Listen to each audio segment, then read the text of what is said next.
தமிழ் குரல் நேயர்களுக்கு வணக்கம். இன்று நம்மோடு சிறப்பு விருந்தினராக மூத்த ஊடகவியலாளர், அரசியல் விமர்சகர், வழக்கறிஞர் கோட்டீஸ்வரன் இணைந்திருக்கிறார். உரையாடுவோம். சார் வணக்கம். சார் வணக்கம். நேயர்களுக்கு அன்பு வணக்கம். அவங்க எப்படின்னா ஒரு பாட்டு பாடினாங்கன்னா இவங்க 10 பாட்டு பாடுறாங்க. இவங்க அந்தாக்ஷரியாவே மாற்றிட்டாங்க நிகழ்ச்சியை ஒட்டுமொத்தமாக. ஆமாம், நெறியில் நடிக்க வேண்டியது, நீங்கள் பேச வேண்டியது அது அந்த இடத்தில் மணி ஒலித்தது, நீங்கள் அதை ஆரம்பித்து முதல்வரை பாராட்டலாம், இது லலிதாவின் பாட்டுக்கு பாட்டு அப்படின்ற மாதிரி உடனே அடுத்தவர் ஆரம்பிச்சுக்கிறார். அந்த இடத்துல முட்டை இடத்துல இருந்து அவங்க திட்டத்துக்கு திட்டன்ற மாதிரி பேசுவோம். அதாவது எப்படி சட்டமன்றம் பொதுவாக நடக்கும்னா, இப்போது உணவுத்துறை அமைச்சர் பேசுகிறாரு அப்படின்னா, அதிமுக காலத்தில் யார் உணவுத்துறையாக இருந்தது? காமராஜ் பேசணும். வருவாய்த்துறை அமைச்சர் பேசுகிறாரு திமுக அப்படின்னா, அதிமுக காலத்தில் வருவாய்த்துறைக்கு யார் இருந்தது? ஆர்பி உதயகுமார் பேச சொல்லுவாங்க. அப்புறம் உங்களுக்கு நகராட்சி நிர்வாகம் பேச போகிறாங்கன்னா, இந்த சைடு KN பேசுகிறாருன்னா அந்த சைடு KP முன்சாமி பேசுவாங்க. அப்போ அந்தந்த துறை, இப்போ வனத்துறை ஒரு காலத்தில் பார்த்தீங்கன்னா பூங்கா நகரை சேர்ந்த MLA கு சீனிவாசன் சொல்லிட்டு ஒருத்தரை அவரை பேச சொன்னாங்க. அவர் குறிப்பு அவர் குறிப்பு பேசும்போது கொள்ளும்போது என்கிட்ட பேசியிருக்கிறார். ஏன்னா அந்த வனத்துறை பற்றி எனக்கு தெரியுன்ற மாதிரி. அதே மாதிரி சென்னை மேயராக இருந்து மா சுப்பிரமணியன் சுகாதாரத்துறைக்கு போகிறார். அப்போ அவர் சுகாதாரத்துறைக்கு போகும்போது அதுக்கு அப்போ அதிமுக இருக்கும்போது அவர் சுகாதார சம்மந்தமாக ஒரு வாட்டி ஒரு சிலதெல்லாம் கேட்கணும் அப்படின்னும் போது என்னிடம் ஒரு சிலது கேட்பார். நான் எதுக்கு சொல்கிறேன்னா, பத்திரிகைக்காரங்க கிட்டேயுமே ஃபோன் பண்ணி அமைச்சராக இருக்கிறவங்க இல்லை முன்னாள் அமைச்சராக இருக்கவங்க பத்திரிகைக்காரங்களுக்கு ஃபோன் பண்ணி தகவல் கேட்பாங்க. அதாவது என்னென்னா, அது ஒரு வேலை சிரமம் தான் வச்சுக்கோங்களேன். இப்போ ஒரு அமைச்சரோ முன்னாள் அமைச்சரோ உங்களுக்கு ஃபோன் பண்ணி டவுட்டு கேட்குறாரு, ஏங்க இதை கொஞ்சம் சொல்லுங்கன்னுவாங்க. சம்டைம்ஸ் கட்சி முக்கிய பொறுப்பில் இருக்கவங்களே பத்திரிகையாளர் கேட்பாங்க. இப்போ நான் ஒருத்தன் இது கொஞ்சம் வெளியில் சொல்கிறேன், நிறைய பேர் இது வெளியில் சொல்ல மாட்டாங்க. புரியுதா? நமக்கு தகவல் யார் கேட்டாலும் நம்ம சொல்கிறது, அதனால் நம்ம தைரியமாக வெளியில் சொல்கிறோம். அப்போது ஒரு சிலர் கூச்சம் இருக்கும், இது வெளியில் சொன்னால் நமக்கு எதனா பிரச்சனை. ஆனால் பத்திரிகையாளர் கேட்பாங்க. பேராசிரியர்கள் இருக்கிறாங்க, ரிட்டையர்டு ப்ரொஃபஸர் இருக்கிறாங்க, ரிட்டையர்டு இன்ஜினியர் இருப்பாங்க, சம்டைம்ஸ் சீஃப் இன்ஜினியர் இருப்பாங்க. இப்போ மாநகராட்சியில் சீஃப் இன்ஜினியராக இருப்பார். அவருக்கு பார்த்தீங்கன்னா எல்லா விஷயமும் தெரிஞ்சிருக்கும் உள்ளாட்சித்துறை பற்றி. அந்த மாதிரி ரிட்டையர்டாக இருக்கிற ஆளுக்கு கூப்பிட்டு கேட்பாங்க. அதுக்கப்புறம் கவர்மெண்ட்டில் எதனா அரசு ஓய்வு பெற்ற மருத்துவர் இருப்பார், அவரை ஃபோன் பண்ணி டீட்டெயில்ஸ் கேட்பாங்க. அப்போ என்ன பண்ணுவாங்கன்னா, அந்த அவங்க பட்ஜெட்டு ப்ரெசென்ட் பண்ணுறவங்களா இருந்தாலும் சரி, இல்லை மானிய கோரியில் ஆளுங்கட்சியை எதிர்த்து பேசுகிற எதிர்கட்சியாக இருந்தாலும் சரி, அவங்களுக்கு தெரிஞ்ச வழக்கறிஞர், தெரிஞ்ச பத்திரிகையாளர், தெரிஞ்ச மருத்துவர், தெரிஞ்ச ஆசிரியர் எல்லார்கிட்டையும் பேசி அந்த தரவுகள்லாம் சேர்த்துச்சு கிட்டத்தட்ட ஒரு வாரம் 4 நாள் ப்ரிப்பேர் பண்ணுவோம். இவங்களுக்கு ப்ரிப்பரேஷனே கிடையாதுன்றது அபத்தமாக தெரியுது. இல்லை, இப்போ இவர் ஆதவ அர்ஜுனா சொல்கிறது, நேற்று இரவு தான் கொள்கை அரசனுடைய கொள்கை தெளிவு பற்றிய அந்த ஃபைல் எல்லாமே கொடுத்ததாக சொல்கிறாங்க. ராத்திரி 10 மணிக்கு மேலே அதை வாசித்து என்னுடைய துறையை சார்ந்த விஷயங்களையும் கம்பேர் பண்ணி தான் நான் இன்னைக்கு பேசுகிறேன் அப்படின்னு சொல்கிறாரு. 3 மணி வரைக்கும் முழிச்சிருந்து பார்த்துருக்கேன். இது தற்பெருமை. அதாவது கடைசி நேரத்தில் ஒரு மாணவன் ரெக்கார்ட் நோட் எழுதின்னு கேட்டால் ஒரு கதை சொல்லுவாங்க தெரியுங்களா, நான் அப்போ தான் பண்ணேன் இதை அந்த மாதிரி. அதாவது ஒரு அரசு வாக்கு போட்டு 100 நாள் ஆயிடுச்சு. ஒரு துறையில் ஒரு அமைச்சருக்கு அவங்க துறை கொள்கை தெரியலன்னா வெட்கப்பட வேண்டியது, வேதனைப்பட வேண்டியது நீங்கள். எதில் இதை வெக்கமே இல்லாமல் அவர் வேற பதிவு பண்ணுறாரு. இதுதான் நான் இப்போ உண்மையை சொல்லணும்னா, நீங்கள் இந்த கேள்வி கேட்க போறீங்கன்னு சொல்லிட்டு எனக்கு இதுக்கு முன்னாடி கேள்விக்கு பதில் தெரியாது. அந்த கேள்விக்கு நான் பதில் சொன்னேன். இப்போ நீங்கள் எனக்கு சொன்ன கேள்வி எனக்கு இன்னும் இவங்க மீது மோசமான ஒரு புரிதலை கொடுக்குது. சுத்தமாக இப்போ உழைப்பே இல்லாத, உழைக்காத ஒரு அமைச்சரவை இருக்குது. ஒரு அரசனுடைய கொள்கை, அதாவது இப்போ ஒரு மருத்துவத்துறையில் ஒரு மருத்துவ அமைச்சர் இருக்கிறாருன்னா அவங்களுக்கு ஒரு புரிதல் இருக்கும். நீட்டை பற்றின ஒரு புரிதல் இருக்கும். அரசு எந்தெந்த மருத்துவ கொள்முதல் பண்ணுது. இப்போ அக்டோபர் மாதம் நவம்பர் மாதம் வருதுன்னா உங்களுக்கு டெங்கு, மலேரியா இந்த மாதிரி காய்ச்சல் வரும். அப்புறம் இந்த ஏப்ரல் மாதம் பிப்ரவரிலாம் பார்த்திங்கன்னா உங்களுக்கு காலரா வரும். அதே மாதிரி மழை காலத்தில் கொசு உற்பத்தினால் வரக்கூடிய நோய்கள் வரும். எலி பிரச்சனைனால லெப்டோஸ்பைரோசிஸ் நோய் ஒரு சில மாதத்தில் ஜாஸ்தியாக, குறிப்பாக செப்டம்பர்லாம் லெப்டோஸ்பைரோசிஸ் ரெக்கார்ட் ஆகும். இப்போ இதெல்லாம் அந்த துறையில் நீங்கள் 100 நாள் போய் வேலை செஞ்ச உடனே உங்களுக்கு புரிஞ்சிடும். உங்களுக்கு துறை ஒரு 100 நாள் ஆயும் நைட்டு 3 மணி வரலும் ஒரு கொள்கையை படிக்கிறீங்கன்னா, பாலிசி நோட்டுன்றது ஒவ்வொரு அரசாங்கம், அதாவது பாலிசி நோட்டுன்றது பெருசாக மாறாது. இப்போ உதாரணத்துக்கு தமிழக அரசனுடைய காவேரியில் பற்றின பாலிசி நோட்டுன்றது ஒன்று தான். அது என்ன? தமிழ்நாட்டினுடைய நீர் பற்றாக்குறையை வேடிக்கை பார்க்கக்கூடாது. கர்நாடகத்திலேருந்து பெற வேண்டிய தண்ணியை பெறணும், முல்லை பெரியாறுலேருந்து பெற வேண்டிய தண்ணியை பெறணும். உச்சநீதிமன்றம் தீர்ப்பு என்ன சொல்லியிருக்கு, காவேரி நடுவர் மன்றம் என்ன தீர்ப்பாயம் சொல்லியிருக்கு, இதெல்லாம் சேர்ந்தது தான் கொள்கை முடிவு. புதுசாக எனக்கு பிடிச்ச மாதிரி கொள்கை முடிவு வச்சுக்க முடியாது.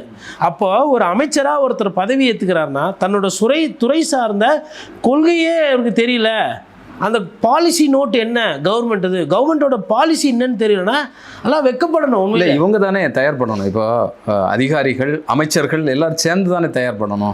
இல்லைன்னா அவங்க சேர்ந்து தயார் பண்ணிட்டு எதிர்கட்சியை சார்ந்தவங்களுக்கு மட்டும் இதை பற்றி கேள்வி எழுப்பக்கூடாது அப்படிங்கிறதுக்காக பிந்தி கொடுக்கல. அதாவது இவர் சொல்லக்கூடிய அந்த பாலிசி நோட்டை நான் ப்ரிப்பேர் நேற்று தான் கொடுத்தாங்க பண்ணாங்கன்றது அது வந்து அவருக்கு பட்ஜெட் ஸ்பீச் இன்னைக்கு பேசக்கூடிய ஸ்பீச்சை கொடுத்துருப்பாங்க. செந்தில் பாலாஜி சொல்லும். அப்போ செந்தில் பாலாஜி சொல்றாருன்னா செந்தில் பாலாஜிக்கு முன்னாள் நைட்டு கொடுக்குறாங்கன்னா அது வேணும்ட்டே கொடுக்குறாங்க. செந்தில் பாலாஜி அதாவதுங்க செந்தில் பாலாஜிக்கு முன்னாள் நைட்டு கொடுக்குறாங்கன்னா அதை வந்து ப்ரிப்பேர் பண்ண முடியாது. இதுதான் அதாவது எப்படின்னா சம்டைம்ஸ் வந்து நீங்கள் முன்னாடியே கொடுத்தீங்கன்னா உங்களுக்கு நேரம் இருக்கும், அதில் எங்கெங்கே உடைச்செல்லாம் இருக்கோ அதெல்லாம் வந்து ப்ரிப்பேர் பண்ணுவாங்க. ஆனால் இந்த அரசு வந்து கொள்கை ரீதியான பேசுபவர்களோ கொள்கை ரீதியாக அமைச்சர்கள் பேசுவதே கிடையாது. சரி, இப்போ அதாவது அந்த கொள்கை ரீதியாக டேக்கிள் பண்ணுறதுன்றதே கிடையாது. இவங்க வந்து ஆபாச பேச்சுகள் அவை குறிப்புலேருந்து நீக்கிற பேச்சுகள் தானே வந்திருக்கு. கிட்டத்தட்ட இன்றைக்கி 4வது நாளோ 5வது நாளோ இது வரையிலும் பேரவைத் தலைவர் வந்து ஐயா ஆதவர்ஜுன பேச்சை வந்து நீக்கிறார். இந்த எபிசோட்லேயே பார்த்தீங்கன்னா ஐயா ஆதவுக்கும் நிர்மலுக்கும் தான் அதிகமான போட்டி. யாரோட பேச்சு அவை குறிப்புலேருந்து அதிகமாக நீக்கிறாங்க? ஆளுங்கட்சியில். எதிர்கட்சியிலேருந்து நீக்கிறதுன்றது இயல்பு.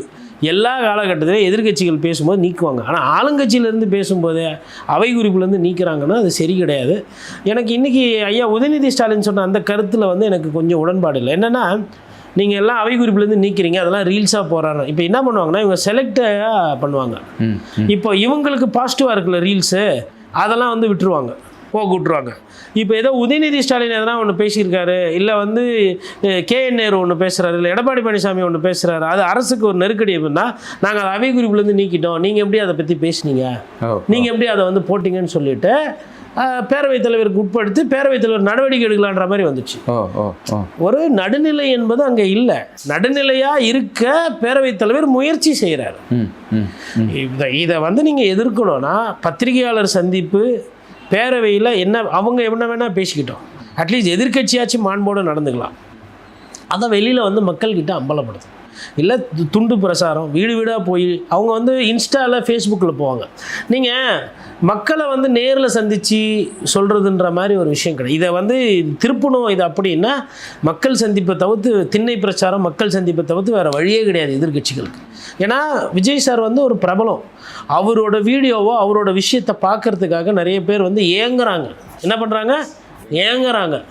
என்னடா கரண்ட் பில்லு ஏறுதே, சொத்து வரி இருக்கே, பசங்களுக்கு வந்து சினிமா பாடல் சொல்லி கொடுக்குறாங்களே கல்லூரியில் இப்படிலாம் நடக்கக்கூடாது, சட்டம் ஒழுங்கு பிரச்சனை, அதை பற்றி இல்லை எங்களுக்கு. அது அது என்ன ஆகிப்போச்சுன்னா அது சினிமா பார்த்து அந்த மோகம் அந்த கவர்ச்சி வந்து கண்ணை மறைக்குது. அப்போது இதை பண்ணி விட்டதும் திமுக தான். சினிமாக்காரர்களை தலையில் தூக்கி வச்சு இவங்களுக்கு விழா எடுக்கிறது, இவங்களுக்கு அவார்டு கொடுக்குறது, இவங்களுக்கு முக்கியத்துவம் கொடுக்கறது, விவசாயிகளுக்கோ இல்லை பொதுமக்களுக்கோ இல்லை ஆசிரியர் பெருமக்களுக்கோ கொடுக்காம இவங்களுக்கு அந்த ஹீரோ வர்ஷிப் நிகழ்ச்சி பண்ணி கொடுத்தது. இதெல்லாம் இப்போ பண்ணிவிட்டு எல்லாத்தையும் வளர்த்து விட்டுட்டு இப்போ வந்தது குத்துதே கூட தானே. சரி, அரசியல் வேறு சினிமா வேறுன்றது கேரளாவில் தெளிவாக இருக்கும். இதே பிரச்சனை ஆந்திராலேயும் உண்டு. ஆனால் கர்நாடகத்தில் இப்படி கிடையாது. அதனால் இது பண்ணியாச்சு. இது எவ்வளோ நாள் ஆகும், இல்லை இது இப்படியே தொடருமா அப்படின்றது காலம்தான் பதில் சொல்லும். ஆனால் இது வந்து சமுதாயத்தில் இருக்க ஒரு மிகப்பெரிய பிரச்சனை.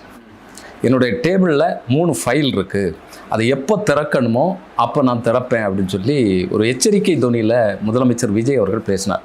இன்றைக்கி எதிர்க்கட்சி தலைவர் உதயநிதி ஸ்டாலின் அவர்கள் அந்த ஃபைலை நீங்கள் திறந்து யாராவது குற்றம் செஞ்சுருக்கிறாங்க, அதற்கான ஆதாரம் இருக்குன்னு சொன்னால் தயவு செஞ்சு நடவடிக்கை எடுங்க, சினிமாவில் பஞ்சு டைலாக் பேசுகிற மாதிரி இங்கே பேசாதீங்க, அதுக்கும் வந்து உங்களுக்கு ஜோசியர் வந்து டைம் குறித்து தரணுமா அப்படின்னு சொல்லி கேட்குறாரு. எப்படி பார்க்குறது இது? அதாவது எதிர்கட்சியை வந்து எங்கள் மீது குற்றம் இருந்தால் நீங்கள் நடவடிக்கை எடுங்கன்னு சொல்லி துணிச்சலாக சொல்கிறாரு. இது புரிஞ்சுக்கவே முடியலையே. இல்லை, இது வந்து எப்படின்னா ஒரு விஷயத்தினுடைய ஆரம்பம் எது முடிவு எதுன்னு தெரியாமல் நீங்கள் ஆரம்பித்து வச்சிங்கன்னா இந்த மாதிரி ஆட்டம் ஆரம்பிக்கும். பொதுவாக வந்து லஞ்சம் ஊழல் இந்த மாதிரி விவகாரங்கள் வந்து இதற்கு முன்னாடி இருந்த அரசியல் ஆளுமைகள்லாம் இந்த மாதிரி வெளிப்படையாக சொல்ல மாட்டாங்க. இப்போ கலைஞர் கருணாநிதி அவர்கள் மேலே இருந்த ஊழல் குற்றச்சாட்டுகள் ஆகட்டும், இல்லை அம்மையார் ஜெயலலிதா மீது இருந்த ஊழல் குற்றச்சாட்டுகள், அதுக்கப்புறம் அது வந்து கோர்ட் வரலும் போய் இதாகுது. எதுவுமே வந்து சட்டமன்றத்தில் வந்துட்டு இவ்வளோ பேச மாட்டாங்க. ஆனால் மாறி மாறி வழக்குகள் போடுவாங்க, வழக்காடு மன்றம் போவோம். நிரபராதினா நிரபராதி, குற்றவாளினா குற்றவாளி. பட் உன்னோட ஃபைல் என்கிட்ட இருக்குது, நான் நாளைக்கு விசாரிக்கிறேன், நாளன்னைக்கு தூக்குறேன்றது. இத்தனைக்கும் ஒருத்தர் வந்து சினிமா படத்துக்கு வசனம் எழுதினவர், ஒருத்தங்க சினிமாவில் நடித்தவங்க. ஆனாலும் அந்த சினிமாத்தனம் சட்டமன்றத்துக்குள்ளே வராமல் பார்த்துக்கிட்டாங்க அம்மையார் ஜெயலலிதாவும் கலைஞர் கருணாநிதி அவர்களும். ஆனால் ஏதோ ஒரு காரணத்தால் விஜய் சாருக்கு வந்து அந்த அரசியல் பக்குவமும் அந்த முதலமைச்சருக்கு வந்து அந்த அரசியல் மாண்பும் வந்து புரியறதில்ல. சட்டமன்றத்தில் எப்படி பேசணும், எதை சொல்லணும், எதை சொல்லக்கூடாதுன்னு இருக்குது. இது கிட்டத்தட்ட ராஜாங்க ரகசியம். அதாவது பொதுமக்களோட பணத்தை வந்து ஊழல் பண்ணுறதோ, லஞ்சம் வாங்குறது, சூறையாடுறதுன்றதோ இது ஒரு தேச துரோகத்துக்கு இணையான ஒரு விஷயம். அதனால தான் கோர்ட் வந்து இதெல்லாம் வந்து கடும் குற்றமாக பார்க்குது. இந்த மாதிரி விஷயத்தில் பாதிக்கப்பட்டால் இப்போ அமலாக்கத்துறை இருக்குது. அமலாக்கத்துறை வந்து ஒரு ஊழல் விசாரிக்குதுன்னா க்ளோஸ்டு சீல்டு கவரில் தான் விட்னஸையே வைப்பாங்க, எவிடன்ஸையே உள்ளே வைப்பாங்க. இல்லை அவங்களுக்கு எதில் சந்தேகம் இருக்கோ அதை வந்து ஒரு சீல்டு கவரில் போட்டு மூடிடுவாங்க, யாரும் பார்க்கக்கூடாது. கோர்ட்டு கேட்டுதுன்னா, கோர்ட்டுக்கு சந்தேகம் இருக்குது, அமலாக்கத்துறையால் நீங்கள் கைது செய்யப்பட்டிருக்கீங்க அப்படின்னா கோர்ட்டுக்கு வந்து வேறு யாருக்கும் தெரியாத மாதிரி அதை அப்படியே கொடுப்பாங்க. அப்போ அந்த சீல்டு கவரை பிரித்து பார்த்துட்டு இது ஓகேன்னா ஓகே, இல்லைன்னா கோர்ட்டு கேட்டு திருப்பி வச்சிடும். எதுக்கு சொல்ல வரேன்னா, கடைசியாக வந்த சட்டத்தினுடைய சரத்து பிரகாரம் அந்த அமலாக்கத்துறையில் வந்து எல்லாமே வந்து யார் விசாரணை பண்ணுறாங்க, என்ன நோக்கம் ஏதுன்றது வெறும் கோர்ட்டு கொண்டு சொன்னால் போதும், வேறு யாருக்கும் இந்த ரகசியங்கள் போகக்கூடாதுன்னு இருக்காங்க. அது வந்து அது கருப்பு சட்டமாக அந்த சட்டத்தில் போதிய அளவுக்கு சரத்துகள் இருக்கான்றது அடுத்த கேள்வி. பட் என்னன்னா, ஒரு ஊழலை விசாரிக்கிறோம், லஞ்சத்தை ஒழிக்கணும்னு போது அது வந்து இந்த கீரிக்கும் பாம்புக்கும் சண்டை விட போகிறேன் அப்படின்ற மாதிரி, இல்லை பூம்பும் மாட்டுக்காரர் போலவோ, இல்லை வந்து நீங்கள் ஜக்கமா மாதிரி நல்ல காலம் பிறக்குதுன்ற மாதிரி வீடு போய் சொல்லிட்டு இருக்க முடியாது. அப்போ இவர் என்ன பண்ணாருன்னா, ஒரு விஷயத்தை ஆரம்பித்து வச்சுட்டு அதை எப்படி முடிக்கிறதுன்னு தெரியாமல் இன்றைக்கி எதிர்க்கட்சி தலைவர்கிட்ட இன்றைக்கி மாட்டிக்கினார். கிட்டத்தட்ட இந்த ரவுண்டில் வந்து உதயநிதி ஸ்டாலின் வந்துட்டு வச்சு செஞ்சு விட்டாப்புல சட்டமன்றத்தில். சும்மா இந்த எப்போ ஜோசியக்கார் கேட்கணுன்னா இது எப்படி இருக்குது, ஒரு முதலமைச்சரை பார்த்து எப்போ வேலை, அதாவது முதல்ல இருந்து தாவேக்காவுக்கு ஒரே ஒன்று தான் பிரச்சனை, வேலை செய்கிறதுல பிரச்சனை. அதை சிறப்பாக செய்யணும், சரியாக செய்யணும்னா அவங்களுக்கு பிரச்சனை. உதயநிதி ஸ்டாலின் சொல்லிட்டாருன்னா, அவங்க டேபிளில் ஃபைல் இருக்குதுன்னா அதை திறந்து பார்த்து வேலை செய்யுங்க. வேலை செய்யறதுக்கு தானே, மக்கள் சேவை செய்யறதுக்கு தானே வந்தீங்க, இல்லை தப்பு இருக்குன்னா அதை கண்டுபிடிங்க, தாராளமாக பண்ணுங்கன்னும் போது இப்போ இதுக்கு என்ன பதில் சொல்கிறதுன்னு தெரியாமல் அது மடைமாற்றம்லாம் வருது. இன்றைக்கி அந்த காரணத்தினால என்னன்னு தெரியல, நிறைய அமைச்சர்கள் வந்து இன்றைக்கி அவங்களோட அந்த ஒரு ஆக்ரோஷமான ஒரு பேச்சை, ஒரு கோபமான ஒரு பேச்செல்லாம் நிறைய பேர் வெளிப்படுத்திருக்காங்க. என்னென்னா, தங்களுடைய கேப்டன் வந்து இன்றைக்கி காலையிலேயே பந்து பயங்கரமாக போட்டவுடனே பந்தெல்லாம், அதாவது பவுன்சராக ஃபுல்லாக வந்தவுடனே உடம்பெல்லாம் காயம், என்ன பண்ணுறதுனே தெரியல. அதனால் ஆளுக்கு மற்ற பேட்ஸ்மேனெல்லாம் இறக்கி விட்டு இன்றைக்கி ஃபுல்லாக போயிட்டு இல்லை, அவர் எல்லாமே கேட்டுட்ருக்காரு முதலமைச்சர் விஜய் அவர்கள். அவர் வச்சுருந்த ஃபைல் தான் அவர் கேட்டுட்ருக்காரு. ஆனால் எல்லாருமே பதில் வந்து மற்றவங்க சொல்கிறாங்க, மற்ற அமைச்சர்கள் சொல்கிறாங்க. இவருக்கு வாய் திறந்து ஏதாவது ஒரு பதில் சொல்கிறதுக்கு சார், அதாவது ஒரு துறை அப்படின்னா ஃபஸ்ட்டு துறையை பற்றி ஒரு புரிதல் இருக்கும். இங்கே என்ன ஆகுது அப்படின்னா, ஒரு துறையை பற்றி கேட்டால் எல்லாரும் பதில் சொல்கிறாங்க, எல்லாரும் பேசுகிறாங்க. இப்போ சங்கீதத்திலே பார்த்திங்கன்னா 2 விதமான புல்லாங்குழல் இருக்கும். ஒன்று பஞ்சூரி ஃப்ளூட்டுன்னுவாங்க, கர்நாடிக் ஃப்ளூட்டுன்னுவாங்க. இதில் வாசித்து ப்ராக்டிஸ் பண்ணுறவங்க இதில் பண்ணுவாங்க. அதில் ஒரு புல்லாங்குழலில் கூட அது எந்த கலை, எந்த வகையை சார்ந்தது, எந்த இசையை சார்ந்ததுன்ற மாதிரி பண்ணுவோம். அதே மாதிரி பாடலுமே சரி, எல்லாத்தையும் கலந்து பண்ணுறதுன்றது அந்த ஸ்பெஷலைசேஷன் பண்ண மாட்டாங்க. ஆனால் இங்கே அமைச்சர்கள் என்ன பண்ணுறாங்கன்னா, அவங்களுக்கு அந்த முழுசாக அவங்க துறையை பற்றி தெரியாத காரணத்தினால எது யார் கேட்டாலும், எந்த துறை பற்றி கேட்டாலும் யாரோ ஒருத்தர் வந்து பதில் குறிப்பாக ஒரு 3-4 பேர் தான். அதில் வந்து ஐயா ஆதவர்ஜுனா முதலிடம், ஐயா நிர்மல்குமார் 2வது இடம், 3வது இடம் வந்து ஐயா ராஜ்மோகன். அதுக்கப்புறம் வேறு யாருன்னா ஒருத்தர் கூட சேர்த்துக்குவாங்க. இந்த ஒரு 4 பேர் வந்து இவங்களே எல்லாத்துக்குமே பேசி எல்லாத்துக்குமே பதில் சொல்லிடுறது. அதுக்கப்புறமா வந்து உங்களுக்கு வன்னியரசுலாம் பார்த்திங்கன்னா அவரோட கொள்கையை பேசுகிறது, அவங்க கட்சி வந்து பெருமை பேசுகிறது, பாராளுமன்றத்தில் விவகாரம்லாம் பேசுகிறது. அதுக்கப்புறம் காங்கிரஸ் கட்சி பார்த்திங்கன்னா அவங்க கொள்கையை பேசுகிறது, அவங்க தலைவருக்கு பாராட்டிக்கிறது. ஸோ அப்போ என்ன ஆகுதுன்னா, ஒரு நாளைக்கு வந்து ஒரு 5 பேர் 6 பேர் பாராட்டு பேசுறது, அவங்க தலைவரை பாராட்டுறது, அவங்க கொள்கையில பேசுறது, அது பிரச்சார மேடை மாதிரி ஆக்கி விட்டாங்க. அதனால தான் வந்து இன்றைக்கி பார்த்திங்கன்னா அந்த ஒரு விஷயத்தை வந்து கேட்ட கேள்விக்கு பதில் வராமல் சட்டமன்றத்தினுடைய போக்கு என்பது மடைமாற்றமாக போகுது. இப்போ இதுக்கு முன்னாடி நம்ம பார்த்த சட்டமன்றத்துக்கும் இதுக்கும் என்ன வித்தியாசம்னா, கேள்வி நேரமே வந்து கேட்க முடியறதில்ல அப்படின்னு எதிர்க்கட்சி தலைவர் உதயநிதி ஸ்டாலின் வந்து பதிவு பண்ணுறாரு. இந்த கேள்வி நேரம் என்னன்னா, ஒரு சட்டமன்ற தொகுதியில் எம்எல்ஏக்களுக்கு ஒரு சில சந்தேகம் இருக்கும். அதாவது என்னோட சட்டமன்ற தொகுதியில் ஒரு பஸ் ஸ்டாண்ட் இல்லை, என்னோட சட்டமன்ற தங்கியில் வாட்டர் டேங்க் பழசாகி போச்சு, சட்டமன்ற தொகுதியில் பள்ளிக்கூடத்துக்கு தடுப்பு சுவர் இல்லை, நிறைய பேர் வந்து வெளியாட்கள்லாம் பள்ளிக்கூடத்துக்குள்ளே வந்து தவறான போதைப் பொருள்லாம் உபயோகிக்கிறாங்க, இந்த மாதிரி விஷயங்கள்லாம் கேட்பாங்க. அதிலிருந்து சாலையில் இருந்து போக்குவரத்து நெரிசல், குழாய் பிரச்சனை, தண்ணீர் தேவை, விவசாய பிரச்சனை எல்லாமே வருங்க. இந்த பாராட்டி இவங்க வந்து லலிதாவின் பாட்டுக்கு பாட்டு நடத்துகிற மாதிரியும் சூப்பர் சிங்கர் நிகழ்ச்சி மாதிரி நடத்துறதுனால சட்டமன்றத்தில் மக்கள் பிரச்சனை ரொம்ப ரொம்ப குறைவாகவும் தற்பெருமை தபட்டம் அடிச்சுக்கிறது அது எல்லாம் வந்து ரொம்ப அதிகமாக இதான் இந்த போக்கு. இது முதலமைச்சராவது வந்து தேவையில்லாத விஷயங்களில் தவிர்த்து, இப்போ ஏந்திரிச்சு அவர் மைக் எடுத்து பேசுகிறாரு, பேசாத முதலமைச்சர் பேசுகிறாரு, எதனா ஒரு ஆக்கப்பூர்வமாக எதனா இப்போ ஒரு பேசுகிறாரு கொள்கிறாருன்னா அது அதோடு போயிடும். ஃபைல் எல்லாம் நான் சொல்ல வேணாம் தான் இருந்தேன், சொல்ல வேணான்னு இருந்தால் ஏன் சொல்கிறீங்க?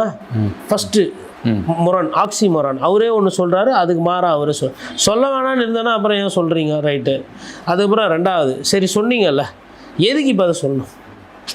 தப்பு பண்ணவங்க எதிரில் உட்காந்துருக்காங்க, அப்போது உங்கள் நோக்கம் என்ன? அவங்களாம் தப்பிக்கணுன்றது உங்கள் நோக்கமா? இது ரெண்டு. மிரட்டுறதா இல்லை அவங்க தப்பிக்கணுன்றது நோக்கமா? மூணாவது வந்து நீங்கள் இதை சொல்கிறதுனால இப்போ யாருக்கு ஆதாயம்? இது யாருக்கு ஆதாயம்? அவங்களுக்கு ஆதாயம். அப்போ எதுக்கு அதை பண்ணுறீங்க? நாலாவது, நான் வந்து நீங்கள் வந்து பதவி பிரமாணம் எடுத்துக்கும் போது நீங்கள் வந்து ஒரு சில ரகசிய காப்பீடுலாம் உங்களுக்கு பண்ணி வைக்கிறாங்க. ரகசிய காப்பீடுனா என்னென்னா, தேவைப்படுற ஒரு சில ரகசியமாக இருக்கக்கூடிய தரவுகளை வேறு யாருக்கும் நான் சொல்ல மாட்டேன், வேறு யாருக்கிட்டையும் நான் அதை பகிர்ந்துக்க மாட்டேன்னு நீங்கள் சொல்கிறீங்க. சத்திய பிரமாணம் எடுத்துக்கிறீங்க, பதவி ஏற்பான். அப்போ அதுக்கு என்ன மரியாதை? அப்போ என்ன வேலை பார்க்குறோன்னே தெரியாமல் நீங்கள் வேலை பார்த்துட்ருக்கீங்க. நீங்கள் என்ன நினைக்கிறீங்கன்னா, கோட்டு சுட்டு போட்டு வந்து அப்படி பண்ணுறது தான் முதலமைச்சர் வேலை நினச்சிக்கிட்டு இருக்கீங்க. நிறைய இதெல்லாம் வந்து ரகசியங்கள். அதாவது ஒரு முன்னாள் அமைச்சர் வந்து சட்டமன்றத்தில் இதை பற்றி பேச வேண்டியது கிடையாது. இது வந்து போக வேண்டியது டிஜிபி அலுவலகத்துக்கு, உள்துறைக்கு அமைச்சகத்துக்கு, அதுக்கப்புறம் எஃப்ஐஆர் போட்டு வழக்காடு மன்றம் போய் விசாரணை பண்ண வேண்டிய ஒரு விஷயத்தை சட்டமன்றத்தில் உட்காந்து அரசியல் மன்றமாக அதை மாற்றி நீங்கள் பேசி கொண்டிருக்கீங்க. அப்போ எதை எங்கே பண்ணணுன்னே உங்களுக்கு தெரியலையே. அதான் உங்களோட பிரச்சனை.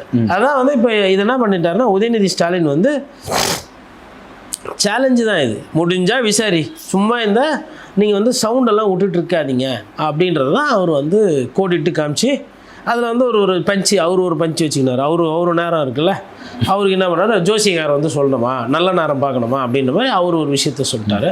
இதில் பாவம் அந்த ஜோதிடம்ன்ற வார்த்தையை அவை குறிப்பிலேருந்து நீக்குவாங்க, வேறு ஏதாவது நீக்க போகிறாங்க தெரியல. இப்போ உதயநிதி ஸ்டாலின் கேட்டதை நீக்கணும்னா முதலமைச்சர் பேசுனதை நீக்கணும். முதலமைச்சரை பேசுனதை பொதுவாக நீக்க மாட்டாங்க, ஏன்னா முதலமைச்சர்ன்ற ஒரு முக்கியத்துவம், அது ஒரு தோரணம் இருக்குது. ஆனால் இப்போது ஐயா ஜெயசிடி பிரபாகரோட பிரச்சனை என்னென்னா, முதலமைச்சர்கிட்ட போய் சொல்ல முடியாது, சார் கொஞ்சம் பாயிண்ட்டாக பேசுங்க சார், நீங்கள் பாட்டுன்னு சொல்கிறீங்க, அவங்க கவுண்டர் வச்சாங்கன்னா அதையும் நான் எடுத்துக்கணும், இது வந்து அவையில் போகுது, லைவில் பார்க்குறாங்கன்றது போய் சொல்ல முடியாது. அவரோட நெருக்கடி இது அப்படியே தொடரும். ஆனால் இப்போ சபாநாயகருக்கு வந்து ஆளுங்கட்சியை சார்ந்தவங்க பேசும்போது அவரும் தடுக்கிறதுக்கு பார்க்குறாரு, ஆனால் அவங்க பேசிகிட்டு இருக்கிறாங்க. ஆனால் எதிர்கட்சியை சார்ந்தவங்க பேசும்போது கரெக்டாக வந்து அதை தடுத்து நிப்பாட்டிடுறாரு. அப்போ அதுக்கப்புறம் வந்து அவை குறிப்பிலேருந்து நீக்கிறேன் அப்படின்னு சொல்கிறாரு. இன்றைக்கி பார்த்தீங்கன்னு சொன்னால் இவர் நிர்மல்குமார் அமைச்சர் அவர் வந்து செந்தில் பாலாஜியை கரூர் ஃபேக்ட்ரி எம்எல்ஏ அப்படின்னு சொல்லி சொன்னது, இவர் சங்கின்னு சொல்லி எதிர்கட்சி தலைவர் வந்து பேசுனது, இது எல்லாமே மக்கள் பிரச்சனையை பேசாமல் மாறி மாறி அடிச்சுக்கிறது, ரீல்ஸ் போடுறதுக்காகவும் யார் வெற்றி பெறது அப்படிங்கிறது மாதிரியான ஒரு போக்கிலேயே சட்டமன்றம் போகுதே. இதுக்கு முன்னால் இந்த மாதிரியெல்லாம் நடந்ததா? இல்லை சார், இதுக்கு முன்னாடி வாதம் இருக்கும், ஆனால் இவ்வளவு கேவலமாக இருக்காது. ஒரு வாதத்தில் வந்து ஒரு புள்ளி விவரம் இருக்கும், நாங்கள் இவ்வளோ கோடி பண்ணோம், நாங்கள் இவ்வளோ பயனாளிகளுக்கு நாங்கள் கொடுத்தோம், நீங்கள் ஏன் கொடுக்கல, எங்கள் பீரியடில் வந்து இந்த துறைக்கு இவ்வளோ ஒதுக்கீடு அதிகமாக இருந்தது, இந்த துறைக்கு நீங்கள் ஒதுக்கீடு குறைச்சிருக்கீங்க, அப்போ அந்த திட்டத்துக்கு கீழே மக்கள் வந்து ஜனத்தொகை குறைஞ்சிருச்சா, இல்லை ஏன் இப்படி அப்படின்ற மாதிரி கொஞ்சம் டெக்னிக்கலாக இருக்கும். அப்போ இந்த மாதிரி டெக்னிக்கலாக கேட்கும்போது, உதாரணத்துக்கு வந்து பார்த்திங்கன்னா, இப்போது லேப்டாப் கொடுக்குற திட்டம், இந்த லேப்டாப் கொடுக்குற திட்டம் சட்டமன்றத்தில் நிறைய நேரம் விவாத பொருளாக இருக்குது. அதிமுகவும் லேப்டாப் கொடுத்துச்சு, திமுகவும் லேப்டாப் கொடுத்துச்சு. திமுக என்ன ஒரு கொள்கை முடிவு எடுக்கிறாங்கன்னா, ஆட்சிக்கு வந்த உடனே நாங்கள் நோட் பேடு கொடுக்குறோன்னு ஒரு முடிவு எடுக்கிறாங்க.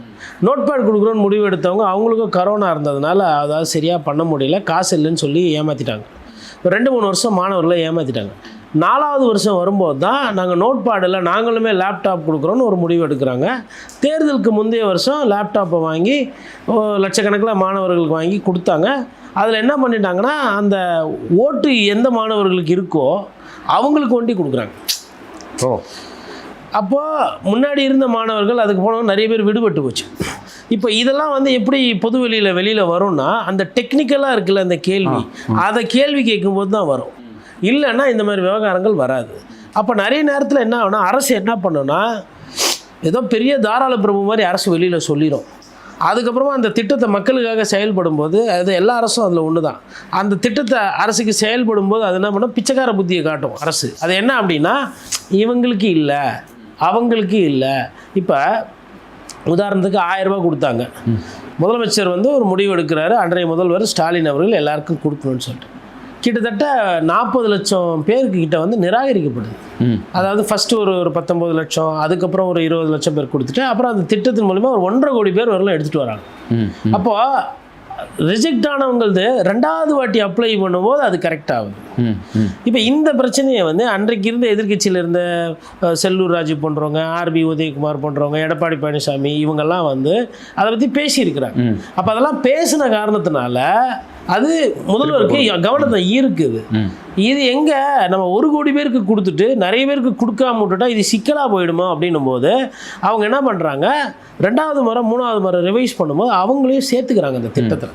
அப்போது மக்களோட பாதிப்பு என்பது அங்கே பேசுபொருள் ஆகிறதுனாலையும் செய்தி ஆகிறதுனாலையும் சர்ச்சை ஆகிறதுனாலையும் வரும். நிச்சயமா சார், தொடர்ந்து பேசுவோம் வரக்கூடிய நாட்களில் என்ன நடக்கிறது அப்படிங்கிறது. ரொம்ப நன்றி. நன்றி சார்.